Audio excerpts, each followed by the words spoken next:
శివ భక్తుడు.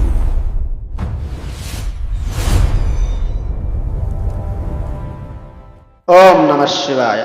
ఈరోజు వీడియోలో శివపురాణంలోని ఒక ఆసక్తికరమైన ఘట్టం.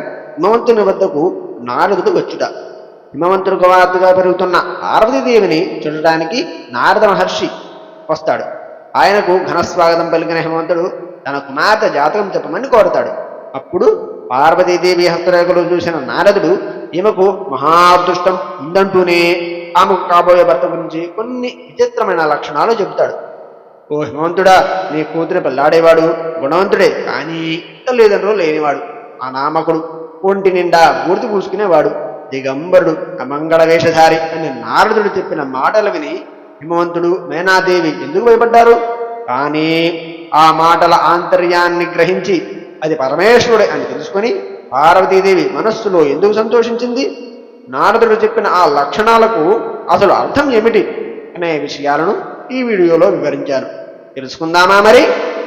వాగర్థాపివ సంపృక్తౌ వాగర్థ ప్రతిపత్తయే జగతః పితరౌ వందే పార్వతీ పరమేశ్వరౌ. పరమేశ్వర స్వరూపమైన శ్రీ శివమహాపురాణ పఠనములకు నమస్కారము. ఇక ఈ వీడియోలో హిమవంతుని వద్దకు నారదుడు వచ్చుట అనే ఘట్టం గురించి తెలుసుకుందాం.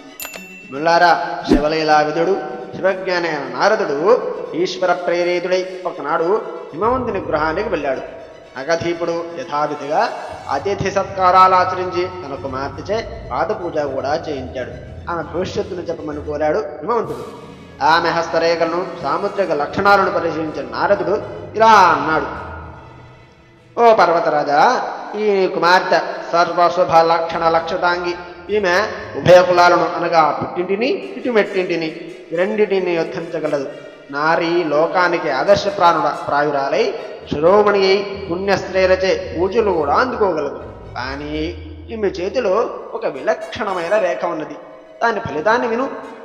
యోగి, దిగంబరుడు, నిర్గుణుడు, వితరాగుడు, తల్లిదండ్రులు లేనివాడు, అహంకారవర్జితుడు అనగా అహంకారం లేనివాడు, అమంగళ వేషధారి అగువాడు ఈమెకు భర్త కాబోతున్నాడు అని అన్నాడు నారదుడు.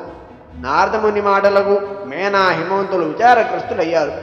ఆ జగన్మాత ఆ మాటలు విని ఆ లక్షణాలను అనుసరించి అతడు తప్పకుండా శివుడే అని నిర్ణయించుకుంది మనసులో. హర్షాతిరేకంతో పొంగిపోయింది కూడా, అనగా చిరునవ్వు కూడా చింతిస్తోంది. హిమవంతుడు మాత్రం నారద, ఆ గీతను అతిక్రమించే ఉపాయం లేదా అని అడిగాడు. దానికి నారదుడు ఇలా ప్రత్యుత్తరమిచ్చాడు. ఓ పర్వతరాజా, బ్రహ్మగీతను దాటడానికి ఎవ్వరికీ కుదరని పని.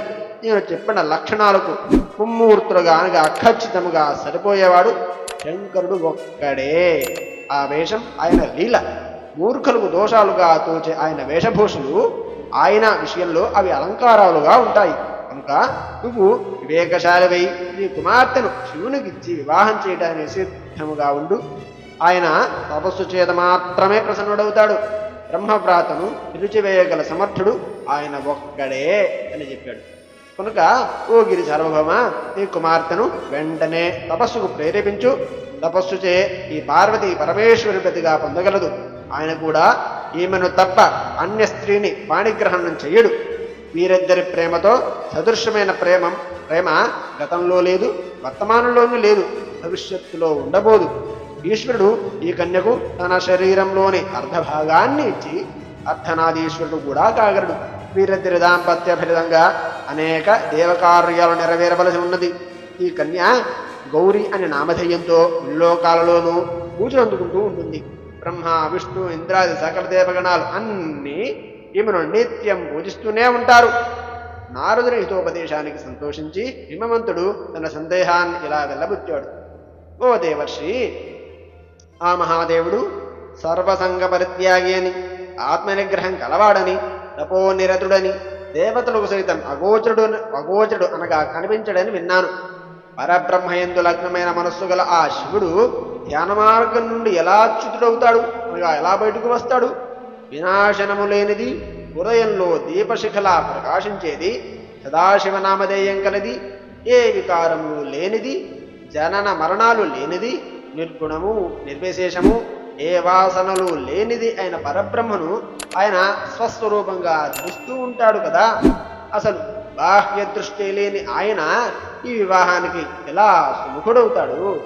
నారద, అంతేకాదు దక్షపుత్రిక అయిన సతిని తప్ప ఏ అన్య స్త్రీని భార్యగా అంగీకరించనని గతంలో ప్రతిజ్ఞ చేశాడట కదా. సతి మరణించినది కదా, మరొక స్త్రీని ఎలా వివాహం చేసుకుంటాడు చెప్పు అని అన్నాడు హిమవంతుడు. హిమవంతుని అజ్ఞానానికి చిన్నగా నవ్వి త్రికాల జ్ఞాని అయిన నారదుడు అతని సందేహాన్ని నివృత్తి ఇలా చేశాడు. ఓ నగాధిప, ఓ హిమవంత, దక్షపుత్రి అయిన సతీదేవియే నీ ఇంట కాళిగా జన్మించింది. ఈ పార్వతి శివుని పత్ని అవుతుంది అనడంలో ఎటువంటి సందేహము లేదు. ఈ పైన శివుని ఇరుగులే ఈమె అధిష్ఠించే సింహాసనం కాగలదు, అనగా శివుని తొడలే ఈమెకు సింహాసనం అని చెప్పాడు నారద మహాముని. నారదుని పలుకులకు మేనకకు, హిమవంతునికి, వారి కుమారులకు అమిత ఆనందాన్ని కలిగించాయి. ఆపై ఎవరి స్వస్థలాలకు వారు చేరుకున్నారు. హరి ఓం తత్సతు. ఇంతటితో హిమవంతుని వద్దకు నారదుడు వచ్చుట అనే ఘట్టం పరిసమాప్తి. రేపటి వీడియోలో పార్వతీ స్వప్నం అనే ఘట్టం గురించి తెలుసుకుందాం. స్వస్తి. వీక్షకులకు ధన్యవాదాలు. దయచేసి శివభక్తుడు ఛానల్కు సబ్స్క్రైబ్ చేయండి.